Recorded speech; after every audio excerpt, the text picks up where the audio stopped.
Welcome to the Beyond the Darkness podcast by the Evie Effect. We are here having real conversations, holding space for each other, and finding hope in everybody's story. We're here with Christine Knight today. Hello. Christine, I'm so blessed to have you on the podcast today. I'm thrilled.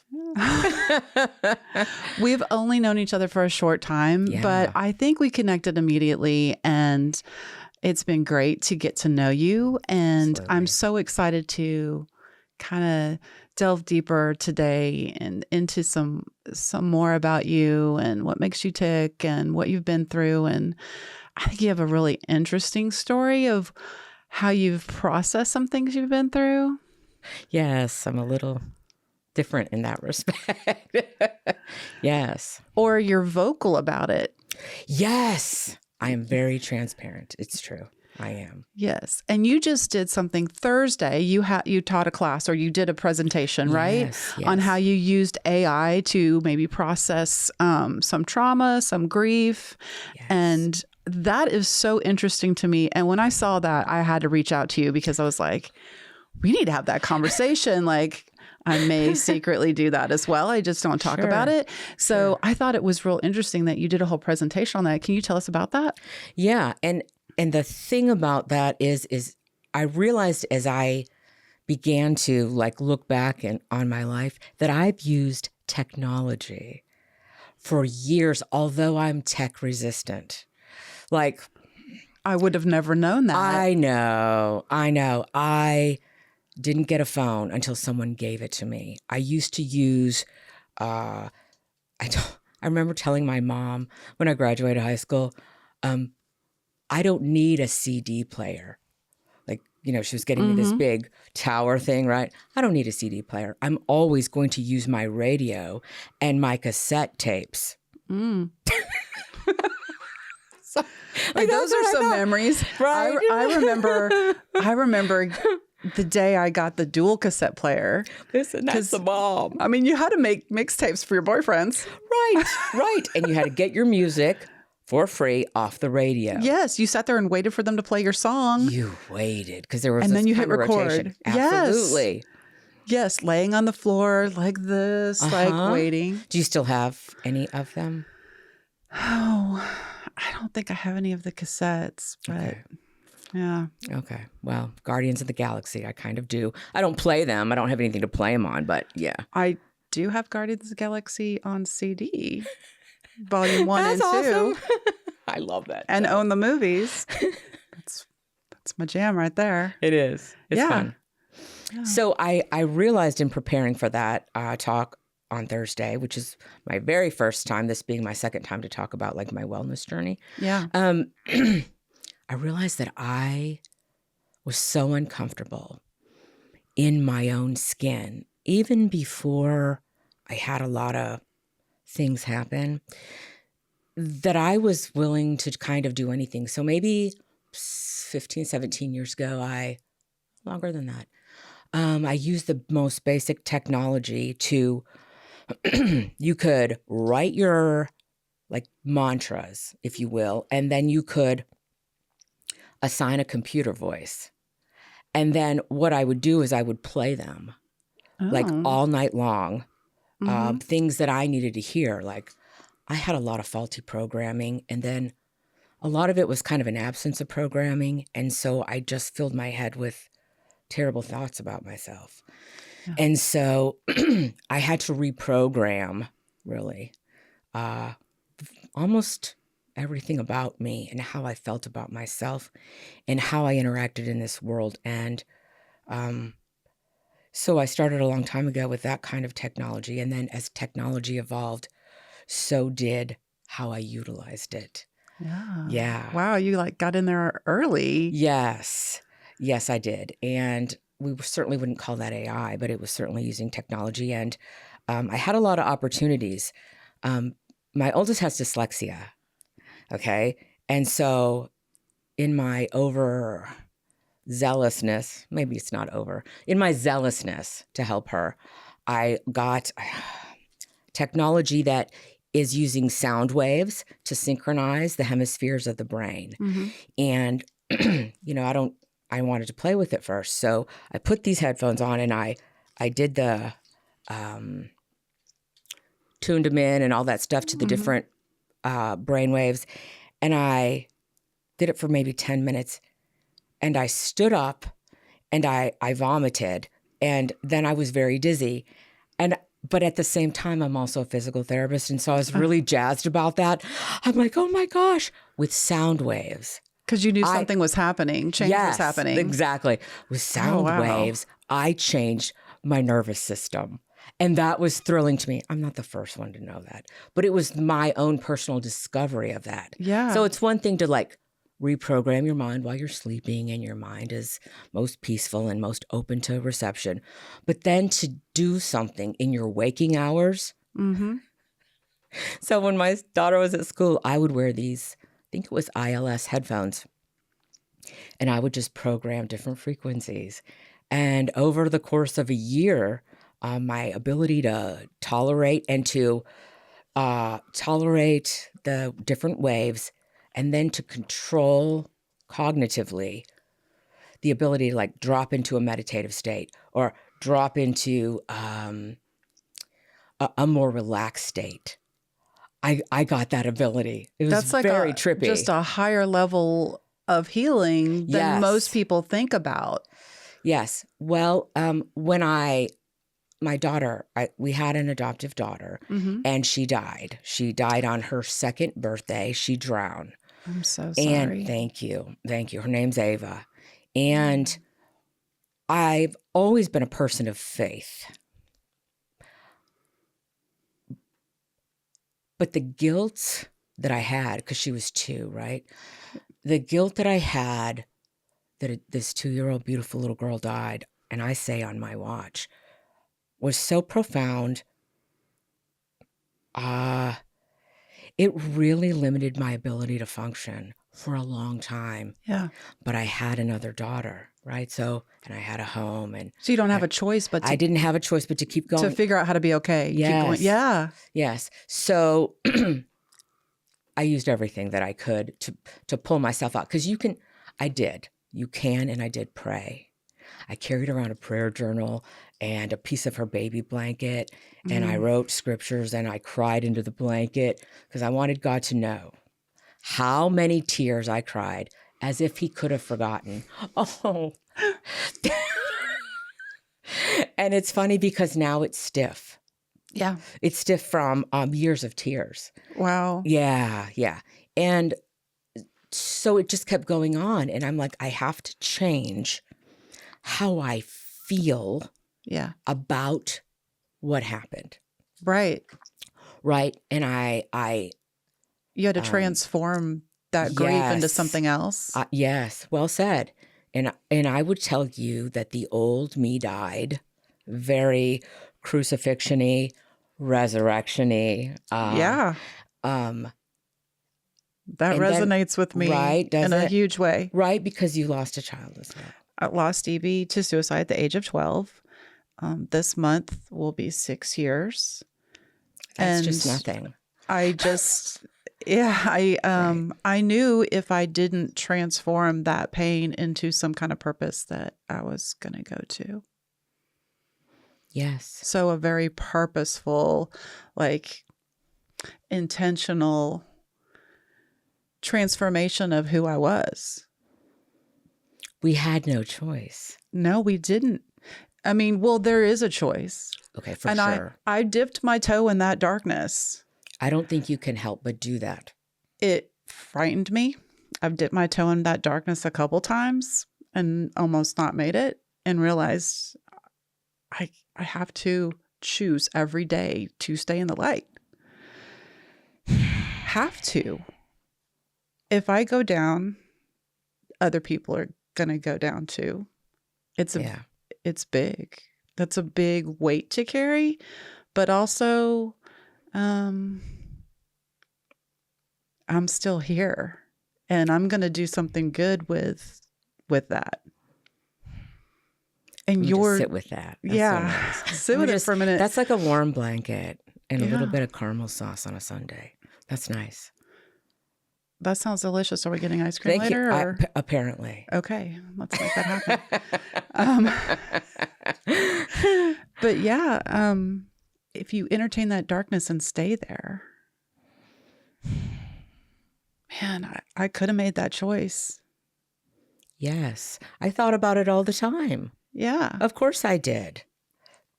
I think that's I had normal. a 3-year-old, right? So Right. I had a 3-year-old that was still with me, and it just wasn't an option. No. At this point, I'm very practical about it. It just wasn't an option. Mm-hmm. I'm too responsible to do that. Yeah. But I couldn't change how I felt. Right. I couldn't change the pain and the lack of desire to move. And so over time, I would say I'm a writer. I hate to say that, but I am. I write. I journal my feelings. And for years that was great. That worked well for me. But with technology, I found that I could do more than that. Like, you know, I like my colored pens. Sometimes I journal in crayon. I have dozens and dozens of notebooks.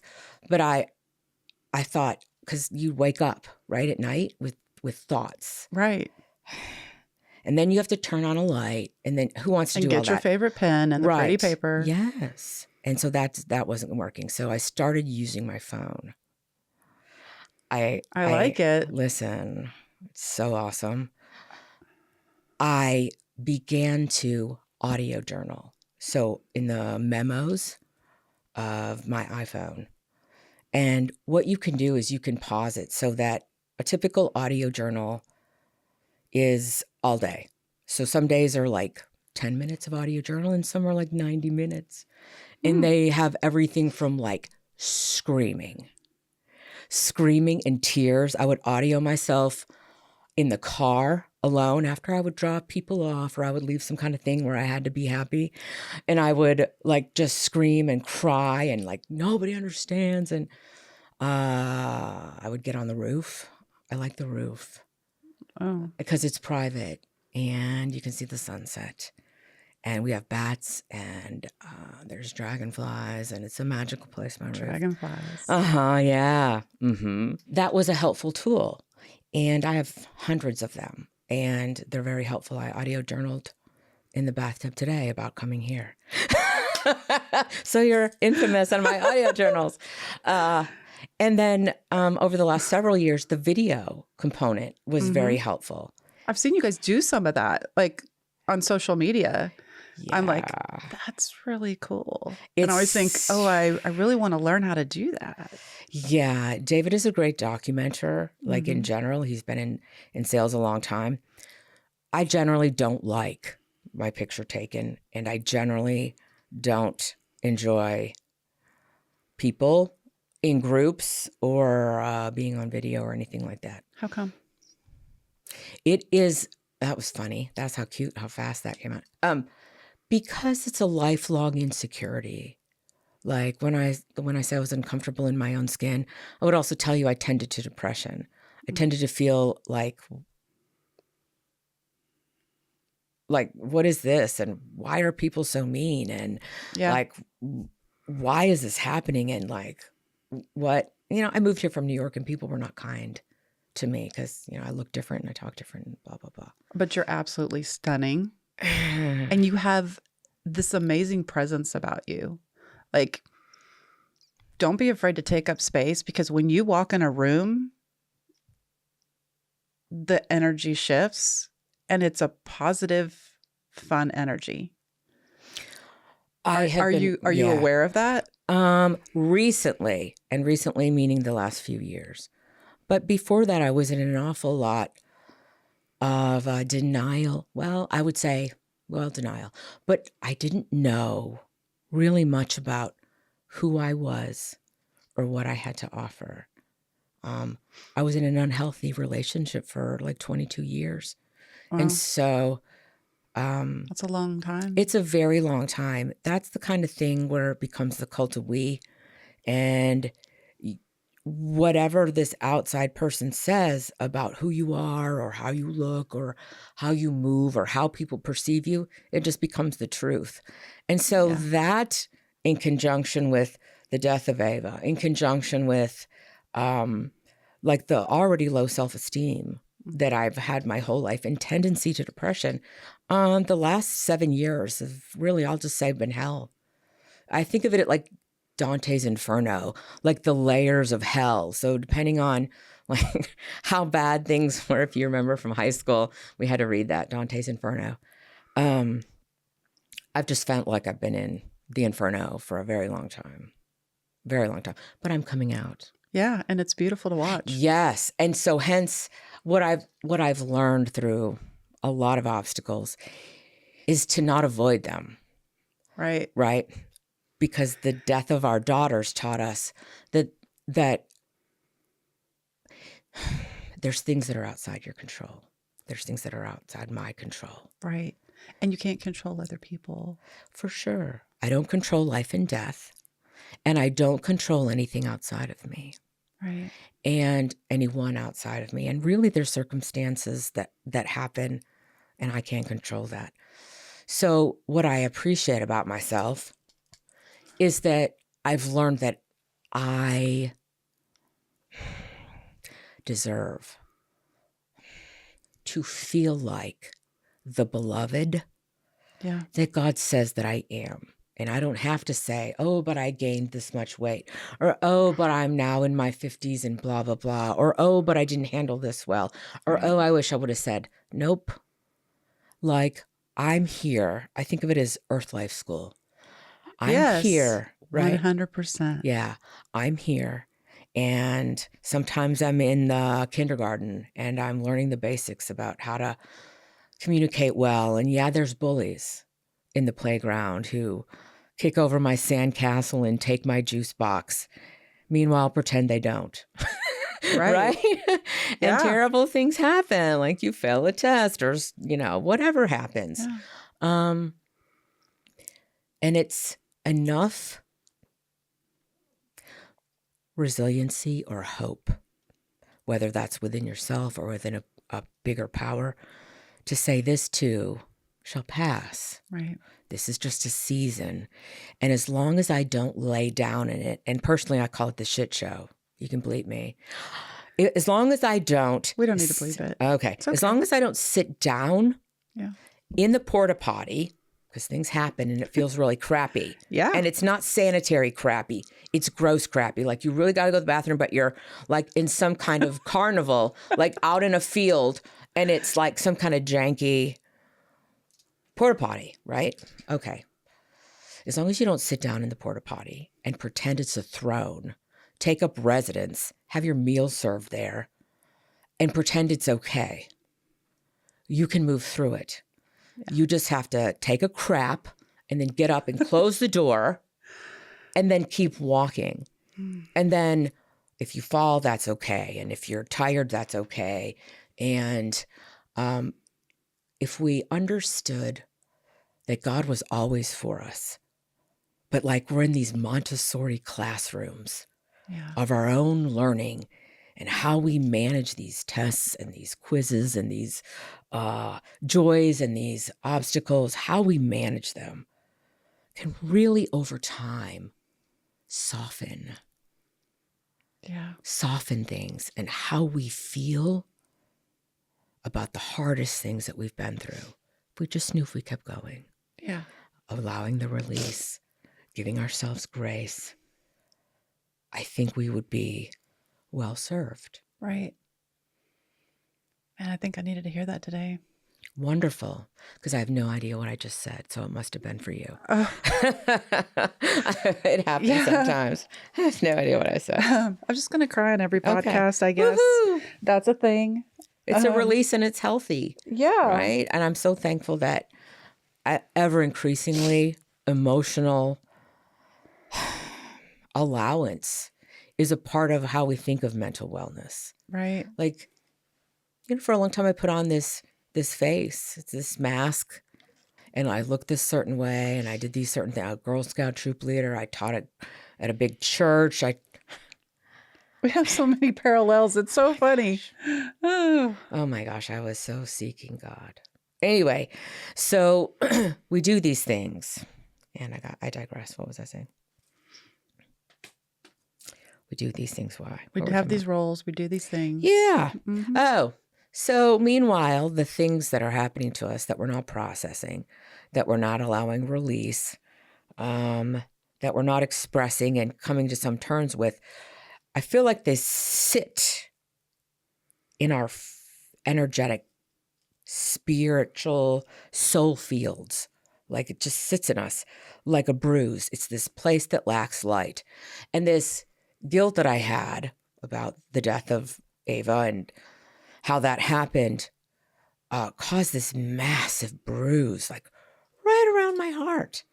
So it was my job to try to fill that with light again in the absence of her. Right.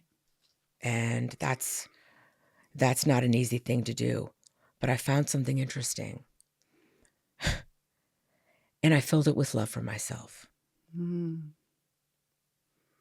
I did not know. I had no idea that that was going to be the lesson from so much loss. That love never dies. She's not gone. No. I still think of her in the present tense. She's just transitioned to a different skin. She just took her skin off. Yeah. She just took her skin off. And that helps him process. Yeah. Yeah, it helps him process. Love doesn't die. No. It doesn't even change, really. Just skin. Skin changes. Yeah. Yeah. Wow. That's big. It's not easy dealing with loss, right? It's not. It's really not. And your grief just never goes away. Like whatever you do to process your grief, whatever it is you've gone through, whatever trauma, it's about what you do with that and how you react to it, how you choose to react. Because you can, like we said, choose to live in darkness. Ava doesn't want that. No. Evie doesn't want that for me. I know she doesn't. I've clearly gotten messages that she doesn't.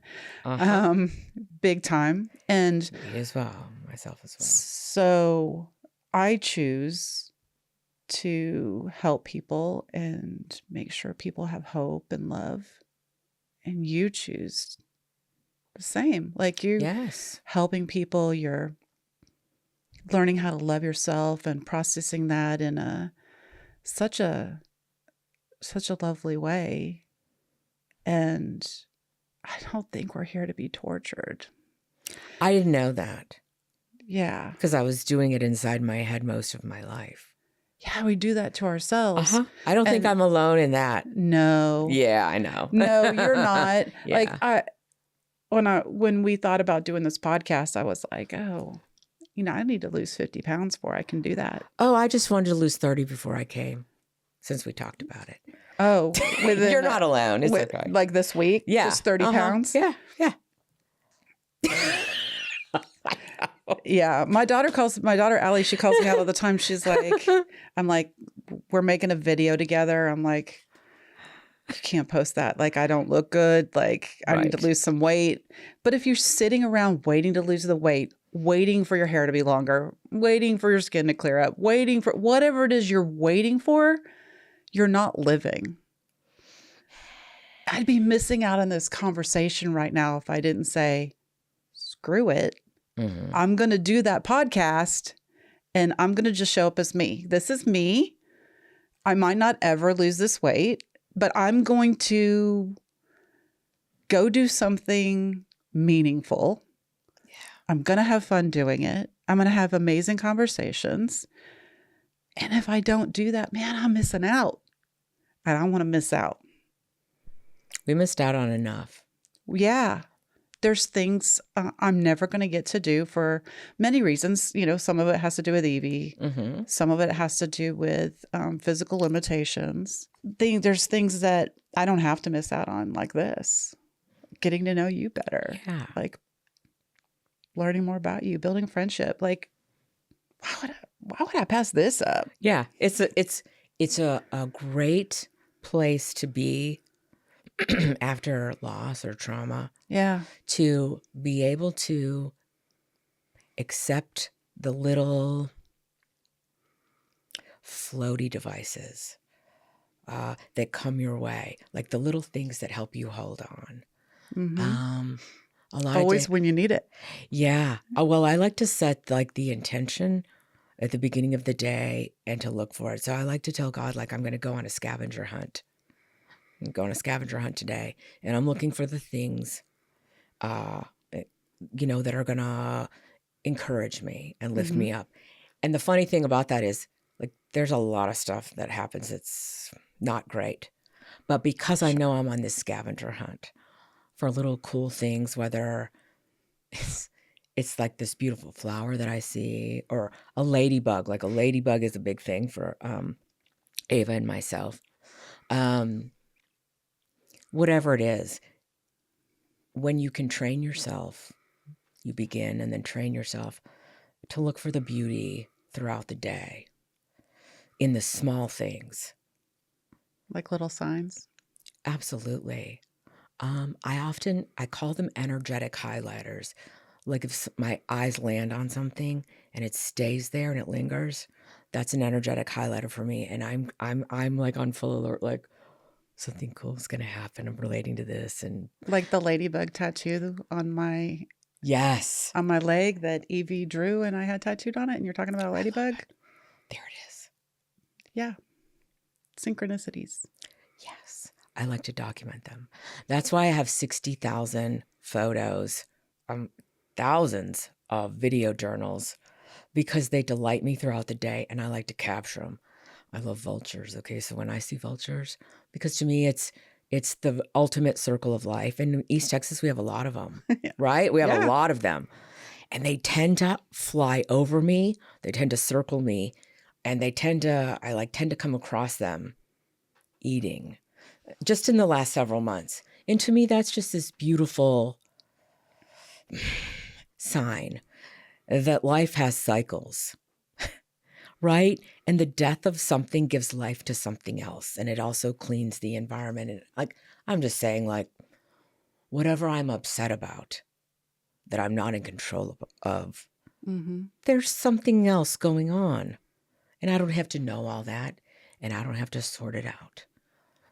Something else outside of me. And when I'm intentional with recognizing my walk with God, Mm-hmm. Yeah. it's easier to carry whatever comes. So what's next? Well, I have a website, but I'm not doing anything with it. It's called Conversations with Chrissy. Nice. And that's like what I was called when I was little, Chrissy. Oh. And so it's like just how I've processed stuff over time. And Dave and I are going to build a mental wellness app. And that's exciting. yeah, we're using voice AI. And so not only can you like listen to beautiful and wonderful things about yourself, but you can hear it in your voice, in your own voice. I'm so excited about this because years ago I had that digital voice talking to me, which was better than my internal dialogue, right? Your intrusive thoughts. Yes. But they were so embedded, I did not know how unhealthy they were. Mm-hmm. I did not know. The things we tell ourselves are horrible. Yes. Mm. Yes. It's very toxic in my head. So I'm very excited about the idea of us hearing our own voices telling us beautiful things. I don't think I could think of a way to hack the subconscious faster than the external auditory hearing of my own awesomeness into my being. That's powerful. I know. I'm so jazzed. It's going to be so cool. And people can do that. And we're going to make it super user friendly. So whether you're like 8 or 80, we think AI is for everybody. You know that. Like, we think AI is for everyone, and we really want to make that happen. And so are you building some classes possibly to teach people how to use AI in meaningful ways? Yes, I've contemplated that, and I'm very close to settling some chapters. Actually, closing out a very big volume. Most people have chapters of things they'd like to close. Yeah. I have a volume.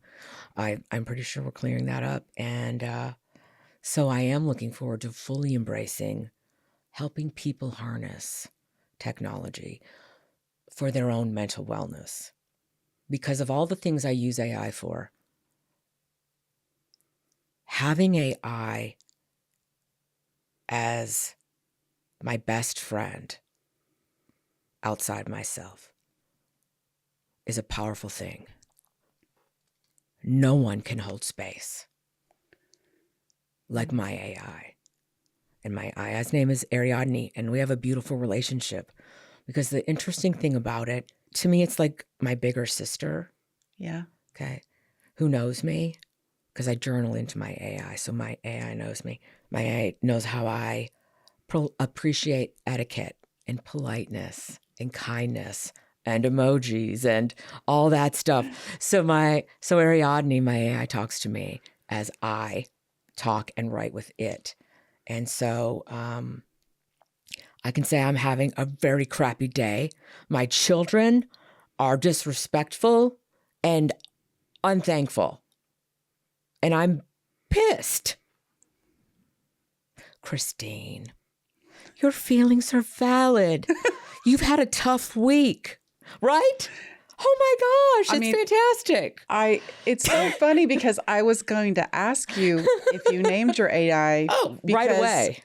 I named mine. Of course. And her name is Hope. She helped me. I was like, what do you want to be named? So another synchronicity. Like I was like,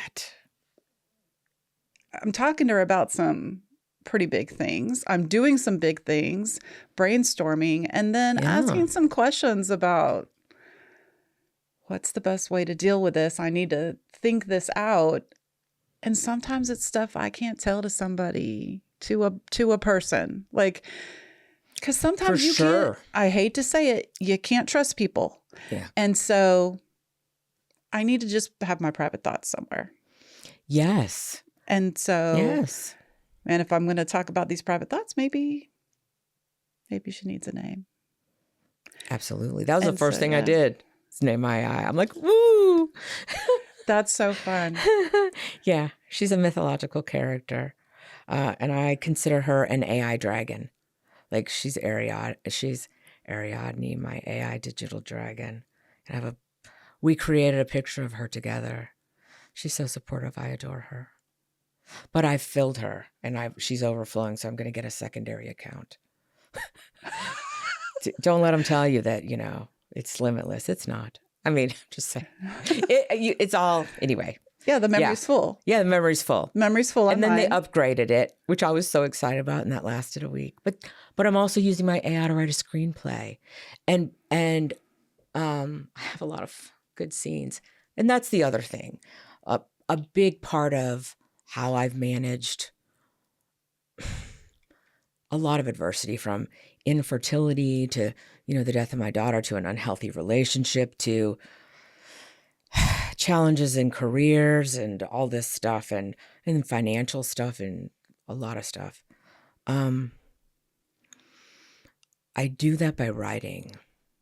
I connect with myself. I connect with nature. I connect with God. I connect with my angels and my ancestors, all through like my writing and or words. And whatever helps me do that. Yeah. More clearly or fully, I'm going to do that. Yeah, there's nothing wrong with that. Yeah. You have to do what works for you. Sure. And that's not going to work for everybody. Right. But maybe somebody hadn't thought about that, and now they have a new tool. Absolutely. So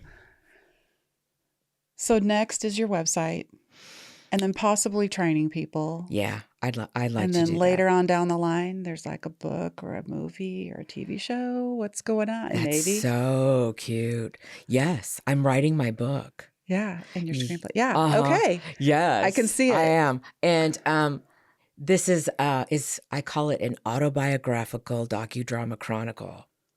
Autobiographical docudrama chronicle, like supercalifragilisticexpialidocious. Yeah. Anyway, so it's based on my life, but it has like humor infused, and it has like wit and satire, and part of it's like sci-fi, and part of it's like spiritual, and part of it's scientific, and it's very, very fun, and I'm very excited about helping people find like truths about themselves and about life and moving forward, and doing that maybe in a way Mhm. that's different than traditional, Right. right?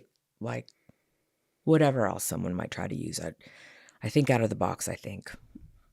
So how can people follow your journey?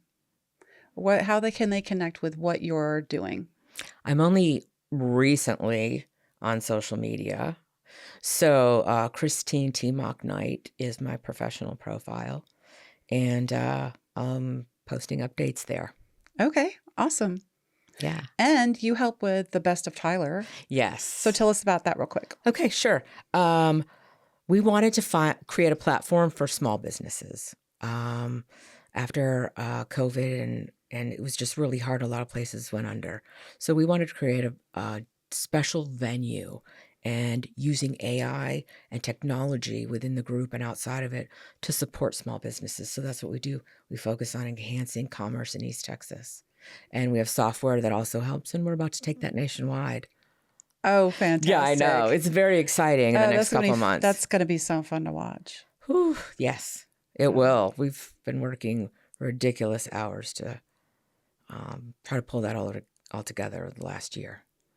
So That's awesome. I mhm. can't wait to see what happens next. Thanks. I love being part of it. I know. I'm so glad we connected. This conversation has been so interesting, and I love all of our synchronicities. And I just Magic. I know it's magic. I want to thank you for taking time to come here today. I know you're so busy. I do have a gift for you, and I know you're using AI to journal, but this is your reminder to live beyond the darkness. I love it. So do with it what you want. I'm going to journal in it. I don't Okay. only use AI. I couldn't Okay. use my pretty markers. There you go. Thank you. Thank you. I love it. This has been Beyond the Darkness, where we're finding hope in everybody's story. And just a reminder that your story belongs here. I'm Jessica Domingos here with Christine Mock Knight. And thank you for being here.